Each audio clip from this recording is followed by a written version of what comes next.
Hi there. Now we're going to do a series of strengthening exercises for the ankle and the lower leg. So, first you're going to start out with the person who's very injured, who can't really bear weight maybe, so you're going to start out with giving them exercises where they're lying down or they're sitting in a chair.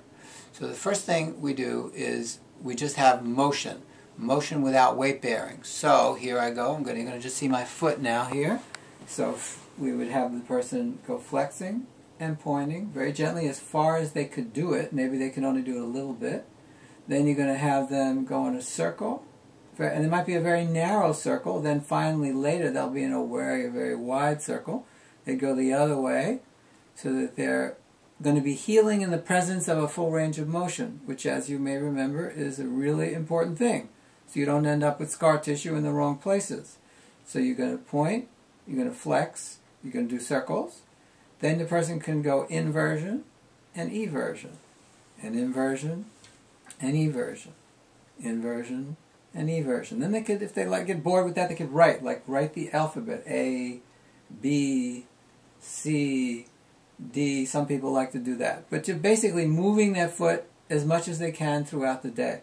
Now let's say they get a lot better, and you're now wanting to build up the strength on the medial side of the ankle. So what you'll do is you'll take a little shopping bag, put a 1 pound weight in it, and it'll look something like this. And they can hold it in place, and they're just going to use the tibialis posterior, like that. And then they can add weight. Should be able to get up to 5, 10, 15 pounds, depending on the size of the person. And here I'm using the tibialis posterior. Okay? Now I'm going to transition. I'm going to have the person do the peroneus or fibularis muscles. And if you do that with the foot extended, you're getting the longest tendons and muscles. And if you do it with the foot in plantar and dorsiflexion, then they're going to get the brevis tendon muscle unit. Okay? So do it bent and extended, the foot extended, flexed, and they're building up the peroneus or fibularis muscles. Okay, so now we want to get the calf. So we'll go on to the floor. Here I'm using a step to show you various different things. And I'm going to hold on to something here for balance. And so I'm going to go up and down, just a heel raise.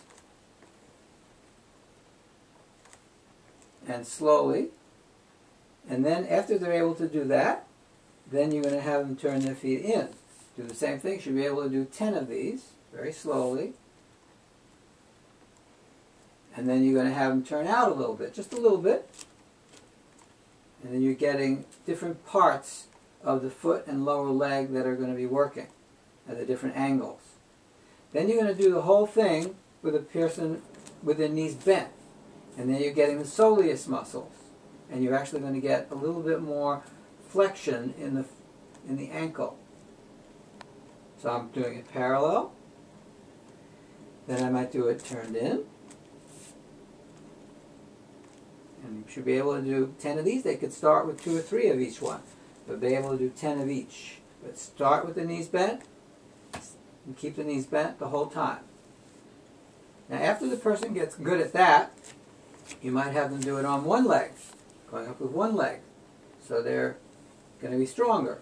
And one leg. Or they could just put a little bit more weight. They're on 2 legs, but they put more weight on one leg. So they're just having a little weight, let's say on this one, but more weight on that one.